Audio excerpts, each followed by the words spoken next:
एक प्यार का नगमा है, मौजों की रवानी है, जिंदगी और कुछ भी नहीं, तेरी मेरी कहानी है। कुछ पाकर खोना है, कुछ खोकर पाना है, जीवन का मतलब तो आना और जाना है। दो पल के इस जीवन से एक उम्र चुरानी है, जिंदगी और कुछ भी नहीं, तेरी मेरी कहानी है। मनोज कुमार की सन 1972 में आई फिल्म शोर की ये चंद लाइनें सुनने के बाद ऐसा लगता है कि जैसे इस गाने में हमें पूरे जीवन का सार बता दिया गया हो। तो आज का ये हमारा वीडियो डेडिकेटेड है लीजेंडरी एक्टर भारत कुमार यानी मनोज कुमार को ही, जहां पर हम उनके द्वारा बनाई गई एक और बेहतरीन फिल्म शोर के बारे में यहां पर डिटेल से बात करने वाले हैं। फिल्म शोर की कहानी इतनी अच्छी रखी गई थी कि ये सीधे आकर हमारे दिलों को छूती है, और फिल्म का क्लाइमैक्स तो इतना ज्यादा इमोशनल रखा गया था कि ये देखने के बाद आंसू रोक पाना काफी मुश्किल हो जाता है। मनोज कुमार ने बहुत ही खूबसूरत अंदाज में फिल्म शोर को बनाया था, जिसको 15 सितंबर सन 1972 को रिलीज किया गया था। और यहाँ पर ऑलराउंडर केवल मनोज कुमार ही थे जिन्होंने फिल्म को डायरेक्ट किया था, प्रोड्यूस किया था, फिल्म की कहानी लिखी थी। बतौर एक्टर भी उन्होंने इसमें काम किया था, और तो और फिल्म को एडिट भी उन्होंने ही किया था। तो फिल्म शोर पूरी तरह से मनोज कुमार की ही फिल्म थी, जो कि इस बात को साफ साफ दिखाता है कि मनोज कुमार कितने मल्टी टैलेंटेड थे। फिल्म में हमें मनोज कुमार के अलावा नंदा, जया भादुड़ी, प्रेमनाथ, मनमोहन, मदनपुरी, नाना पलसीकर और कामिनी कौशल जैसे एक्टर्स नजर आए थे। फिल्म के बेहतरीन म्यूजिक को कंपोज किया था लक्ष्मीकांत और प्यारे लाल की जोड़ी ने, जिन गानों को लोग आज भी सुनना पसंद करते हैं। इन बेहतरीन गानों को लिखा था संतोष आनंद और राजकवि इंद्रजीत सिंह तुलसी ने। लक्ष्मीकांत प्यारे लाल की धुन और संतोष आनंद के लिखे बोलों को अपना स्वर दिया था लता मंगेशकर, मुकेश, मन्ना डे और महेंद्र कपूर ने। फिल्म का एक सुपरहिट गाना एक प्यार का नगमा है, मौजों की रवानी है, जिसे लिखा था संतोष आनंद ने, और लता जी और मुकेश ने दोनों अलग अलग वर्जन में इसको गाया था। इसके अलावा राजकवि इंद्रजीत द्वारा लिखा गया गीत पानी रे पानी तेरा रंग कैसा, जिसे मुकेश और लता जी ने गाया था। जीवन चलने का नाम, चलते रहो सुबह शाम, इस गाने को गाया था मन्ना डे और महेंद्र कपूर ने, और गाने को लिखा था राजकवि इंद्रजीत ने।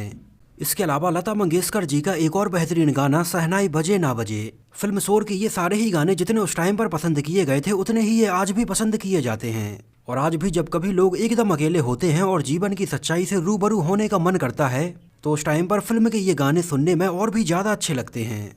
अब बात करें अगर फिल्म के बजट और बॉक्स ऑफिस कलेक्शन के बारे में, तो फिल्म के एग्जैक्ट बजट को तो कहीं पर भी मेंशन नहीं किया गया है, लेकिन फिर भी फिल्म का एक अप्रॉक्सीमेट बजट लगभग 50 से 55 लाख रुपए के आसपास रखा गया था। और मनोज कुमार की फिल्म सन 1972 में बॉक्स ऑफिस पर पैसे कमाने के मामले में 21वें नंबर पर रही। अगर बात करें सन 1972 की टॉप 5 फिल्मों के बारे में, तो इसमें पहले नंबर पर फिल्म थी सीता और गीता, जो उस टाइम पर 3.5 करोड़ रुपए का कलेक्शन करके एक सुपरहिट फिल्म रही। दूसरे नंबर पर थी राजकुमार और मीना कुमारी की फिल्म पाकीजा, जिसने लगभग 3 करोड़ रुपए का कलेक्शन किया। तीसरे नंबर पर रही राजेश खन्ना, मीना कुमारी और मुमताज की फिल्म दुश्मन, जिसने लगभग 2 करोड़ 75 लाख रुपए का कलेक्शन किया। हालांकि भले ही सन 1972 में कमाई के हिसाब से फिल्म शोर काफी पीछे रह गई हो, लेकिन फिल्म की कहानी बहुत ही अच्छी थी, जहां पर हमें एक ऐसे इंसान की कहानी दिखाई जाती है जिसकी पत्नी अपने बच्चे को एक रेल दुर्घटना से बचाने के दौरान अपनी खुद की जान दे देती है, और उस टाइम पर हुए इस हादसे में पत्नी की जान चली जाती है और बच्चा बच जाता है, लेकिन बच्चा अपने सुनने की शक्ति खो देता है। और बच्चे के पिता मनोज कुमार उसकी आवाज़ सुनने के लिए तरसते हैं, और जब भी वो उसका इलाज करवाने के लिए पैसे इकट्ठा करते हैं, तो किसी न किसी और मुसीबत के अचानक आ जाने के बाद वो अपने बच्चे का इलाज नहीं करवा पाते हैं, और यह घटनाक्रम काफी लंबा चलता रहता है। बाद में मनोज कुमार साइकिल का करतब दिखाकर पैसे इकट्ठा करते हैं और बच्चे का इलाज करवाते हैं। अस्पताल में बच्चे का ऑपरेशन होता है और बच्चा बहुत अच्छे से बोलने लगता है, लेकिन फिल्म की कहानी यहाँ पर खत्म नहीं होती है। और जब डॉक्टर मनोज कुमार को बताते हैं कि उनका बच्चा अब बहुत अच्छे से बोल सकता है, तो मनोज कुमार ये खबर सुनने के बाद खुशी के मारे वहां से जल्दबाजी में आते हैं और एक सीढ़ियों पर दुर्घटना का शिकार हो जाते हैं। बाद में मनोज कुमार को भी हॉस्पिटल लाया जाता है, जहां पर डॉक्टर उसकी जान तो बचा लेते हैं, लेकिन इस हादसे में मनोज कुमार अपनी सुनने की शक्ति खो देते हैं। फिल्म का क्लाइमैक्स वाकई में बहुत ज्यादा इमोशनल था, जहां पर पहले एक पिता अपने बेटे की आवाज सुनने के लिए तरसता है, और बाद में जब बेटा बोलने लायक हो जाता है तो पिता अपने सुनने की शक्ति खो देता है, और ऐसा करके वो उसकी आवाज कभी नहीं सुन पाता है। फिल्म शोर में मनोज कुमार की हमें बेहतरीन एक्टिंग देखने के लिए मिली थी। उनके अलावा प्रेमनाथ ने भी खान बादशाह की भूमिका में दर्शकों को अपने कमाल के अभिनय से प्रभावित किया। जया भादुड़ी ने आवारा अनाथ रात की रानी की भूमिका बखूबी निभाई। कुल मिलाकर फिल्म शोर की गिनती आज भी बॉलीवुड की ओल्ड एज गोल्ड फिल्मों में की जाती है। एक्चुअली फिल्म शोर बनाने का आइडिया मनोज कुमार को उस वक्त आया जब मनोज कुमार सन 1970 में आई अपनी सुपरहिट फिल्म पूरब और पश्चिम के बाद दिल्ली में अपने फार्म हाउस पर अपने कुछ दोस्तों के साथ एकदम आराम से बैठे हुए थे। वहां पर काफी देर आराम से बैठने के बाद उनके कुछ दोस्त एक दूसरे से आपस में बातें करने लगे कि ये कितना शांत एरिया है, यहाँ पर बिल्कुल भी शोरगुल नहीं है, और यहीं से मनोज कुमार को फिल्म शोर के टाइटल का आइडिया आया। उस टाइम पर मनोज कुमार मन ही मन में फिल्म शोर की कहानी सोचने में लग गए, और इस तरह से मनोज कुमार ने फिल्म की पूरी प्लानिंग की और फिल्म शोर की कहानी लिखना शुरू कर दी। एक्चुअली जिस टाइम पर मनोज कुमार फिल्म शोर की कहानी लिख रहे थे उस टाइम पर उन्होंने सन 1971 में आई जया भादुड़ी की फिल्म गुड्डी देखी थी, जहां पर उन्हें उनका काम बहुत ज़्यादा पसंद आया था और उन्होंने अपनी फिल्म शोर में रात की रानी के किरदार को जया भादुड़ी को ध्यान में रखकर ही लिखा था। मनोज कुमार ने जया भादुड़ी को फिल्म की कहानी सुनाई और बताया कि वो इसमें लीड रोल प्ले करेंगे और जया भादुड़ी को इसमें बतौर एक्ट्रेस साइन करना चाहते हैं। और उस टाइम पर मनोज कुमार जैसे बड़े डायरेक्टर और प्रोड्यूसर की तरफ से ये ऑफर आने के बाद जया भादुड़ी तुरंत इसमें काम करने के लिए तैयार हो गई।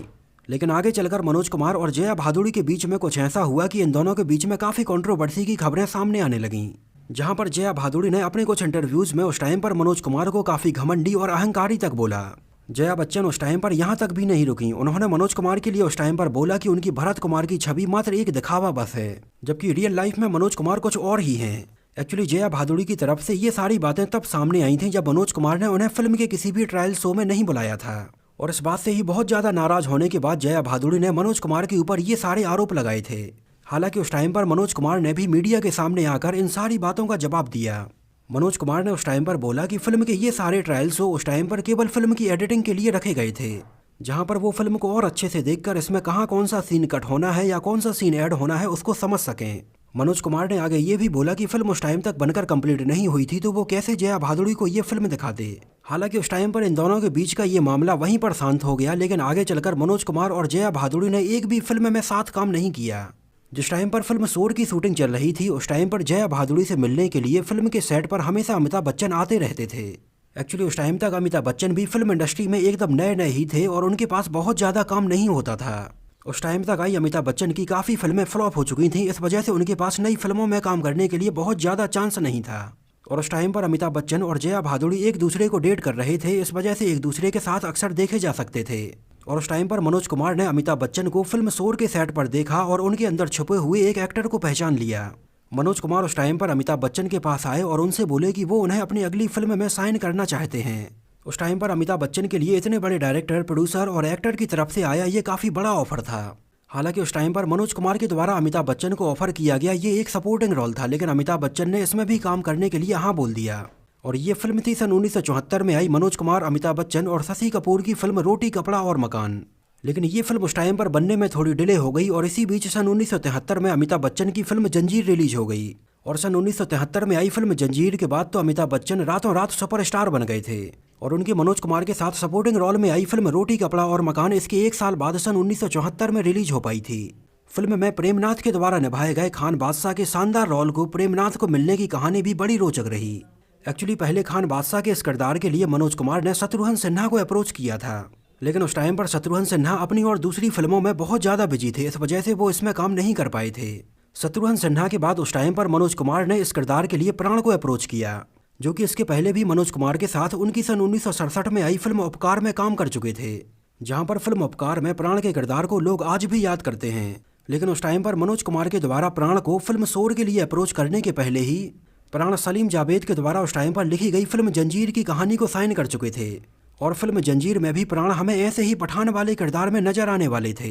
एक्चुअली इंटरेस्टिंग बात यह है कि फिल्म जंजीर के लिए उस टाइम पर प्राण को पहले ही साइन कर लिया गया था और उस टाइम तक अमिताभ बच्चन का नाम दूर दूर तक नहीं था। वो तो बाद में अमिताभ बच्चन को कोइंसिडेंटली फिल्म जंजीर मिली जब कोई भी एक्टर इसमें काम करने के लिए तैयार नहीं हो रहा था। प्राण ने उस टाइम पर मनोज कुमार को बोला कि इन दोनों ही फिल्मों में उनका बिल्कुल एक जैसा पठान वाला किरदार हो जाएगा। इस वजह से प्राण ने उस टाइम पर फिल्म शोर में काम करने से मना कर दिया था और बाद में मनोज कुमार ने इसके लिए प्रेमनाथ को अप्रोच किया, जिन्होंने फाइनली फिल्म शोर में खान बादशाह का किरदार निभाया और ऐसा निभाया जिसको लोग आज भी याद करते हैं। मनोज कुमार की ज़्यादातर फिल्मों में उनके किरदार का नाम भारत कुमार ही रखा जाता था, लेकिन फिल्म शोर में उनके किरदार का नाम शंकर रखा गया था। इसको लेकर भी उस टाइम पर मनोज कुमार से कुछ लोगों ने पूछा कि अपनी इस फिल्म में उन्होंने अपने इस किरदार का नाम भारत कुमार क्यों नहीं रखा है। तो मनोज कुमार ने उस टाइम पर इस बात का जवाब देते हुए बोला कि फिल्म में उनका किरदार भारत कुमार के जैसा कोई काम नहीं कर रहा है। वो अपनी फिल्मों में अपने किरदार का नाम भारत कुमार तभी रखते हैं जब वहाँ पर देश से रिलेटेड कुछ दिखाया जाना हो, लेकिन फिल्म शोर की कहानी एकदम अलग थी। इस वजह से उन्होंने फिल्म शोर में अपने किरदार का नाम भारत कुमार नहीं रखा था। फिल्म शोर के रिलीज होने के कुछ सालों बाद मनोज कुमार को लेकर एक और बड़ी कंट्रोवर्सी सामने आई, जब एक फिल्म प्रोड्यूसर हरीश शाह ने अपनी किताब में मनोज कुमार को लेकर काफ़ी सारी चीज़ें लिखी। एक्चुअली हरीश शाह ने सन 1972 में ही आई राजेश खन्ना और तनुजा की फिल्म मेरे जीवन साथी को प्रोड्यूस किया था, जो फिल्म सन 1972 में मनोज कुमार की फिल्म शोर के लगभग एक हफ्ते बाद ही रिलीज हुई थी। उन्होंने उस टाइम पर मनोज कुमार के ऊपर आरोप लगाते हुए लिखा कि मनोज कुमार ने उस टाइम पर उनकी फिल्म मेरे जीवन साथी के टिकट गलत तरीके से खरीदे और उनको एकदम सस्ते दामों में लोगों को बेच दिया, जिसकी वजह से उस टाइम पर राजेश खन्ना और मुमताज की इस फिल्म का कलेक्शन काफी कम हो गया और फिल्म मेरे जीवन साथी उस टाइम पर मनोज कुमार की फिल्म शोर से भी पीछे रह गई। जहां सन 1972 में कमाई के मामले में फिल्म शोर 21वें नंबर पर रही, वहीं फिल्म मेरे जीवन साथी 22वें नंबर पर रही। हालांकि आगे चलकर हरीश शाह के द्वारा अपनी किताबों में लिखी गई इन सारी बातों को मनोज कुमार ने भी माना। उस टाइम पर मनोज कुमार ने अपनी गलती मानी और हरीश शाह से बोला कि अगर वो चाहें तो वो उनकी फिल्म में काम कर सकते हैं। लेकिन उस टाइम पर मनोज कुमार के द्वारा दिए गए इस ऑफर को हरीश शाह ने ठुकरा दिया और उनके साथ काम करने से मना कर दिया। एक्चुअली मनोज कुमार ने फिल्म शोर को उस टाइम पर काफी कम बजट में बनाया था, लेकिन फिल्म की कहानी बहुत दमदार थी। इस वजह से मनोज कुमार को लग रहा था कि फिल्म काफी अच्छा कलेक्शन करेगी, लेकिन उस टाइम पर ऐसा नहीं हो पाया था। इसके बाद आगे चलकर मनोज कुमार ने कुछ बड़े बजट की और मल्टी स्टारर फिल्में बनाई थीं। सन 1972 में मनोज कुमार को बेस्ट एक्टर का फिल्म फेयर अवार्ड दिया गया था, लेकिन बेस्ट एक्टर का ये फिल्म फेयर अवार्ड उनकी फिल्म शोर के लिए नहीं था, ये उनकी फिल्म बेईमान के लिए था, जो भी सन 1972 में ही रिलीज हुई थी। हालांकि उस टाइम पर मनोज कुमार को उनकी फिल्म शोर के लिए बेस्ट एडिटिंग का अवार्ड दिया गया था। इसके अलावा मनोज कुमार को बेस्ट डायरेक्टर और बेस्ट स्टोरी राइटर के फिल्म फेयर अवार्ड के लिए नॉमिनेट तो किया गया था, लेकिन वो ये अवार्ड जीत नहीं पाए थे। उस टाइम पर बेस्ट डायरेक्टर का अवार्ड सोहन लाल कंवर को उनकी फिल्म बेईमान के लिए दिया गया था और बेस्ट स्टोरी के लिए बासु चटर्जी को उनकी फिल्म अनुभव के लिए दिया गया था। इसके अलावा प्रेमनाथ को बेस्ट सपोर्टिंग एक्टर के लिए, लक्ष्मीकांत प्यारेलाल को बेस्ट म्यूजिक डायरेक्टर के लिए, संतोष आनंद के द्वारा एक प्यार का नगमा है गाने को लिखने के लिए और मुकेश के द्वारा इस गाने को गाने के लिए फिल्म फेयर अवार्ड के लिए नॉमिनेट किया गया था। लेकिन उस टाइम पर इनमें से ये अवार्ड जीत नहीं पाए थे। इसी फिल्म फेयर अवार्ड फंक्शन में प्राण को उनकी फिल्म बेईमान में सपोर्टिंग एक्टर के लिए फिल्म फेयर अवार्ड दिया जा रहा था, लेकिन उस टाइम पर प्राण ने ये बेस्ट सपोर्टिंग एक्टर का अवार्ड लेने से मना कर दिया था। इस अवार्ड को मना करने के पीछे प्राण का ये कहना था कि इस साल का बेस्ट म्यूजिक डायरेक्टर का अवार्ड शंकर जयकिशन को उनकी फिल्म बेईमान के लिए नहीं, बल्कि गुलाम मोहम्मद के द्वारा कंपोज किए गए फिल्म पाकीज़ा के बेहतरीन म्यूजिक को मिलना चाहिए था। फिल्म शोर के नाम से आगे चलकर सन 2003 में एक और फिल्म प्लान की जा रही थी। ये फिल्म थी शोर वॉइस ऑफ हेल्पनेस, जो कि एक गैंगस्टर फिल्म होने वाली थी और इसमें चंकी पांडे हमें नजर आने वाले थे। लेकिन आगे चलकर ये फिल्म बीच में ही बंद हो गई थी और हमें कभी देखने के लिए नहीं मिल पाई। तो दोस्तों, ये तो बात हुई फिल्म शोर से जुड़े हुए बहुत सारे अननोन फैक्ट्स के बारे में। आप लोगों को ये फिल्म कैसी लगी थी हमें कमेंट में जरूर बताइए, और मनोज कुमार की सबसे अच्छी फिल्म आपको कौन सी लगती है हमें कमेंट में जरूर मेंशन कीजिए। और अगर ये वीडियो आपको पसंद आया हो, मेरी मेहनत आपको पसंद आई हो, तो इसको प्लीज लाइक करके मुझे इस बात का जवाब जरूर दीजिए। तो मिलते हैं किसी नए वीडियो में किसी नई मूवी से जुड़े बहुत सारे अननोन फैक्ट्स और ऐसी ही रोचक बातों के साथ।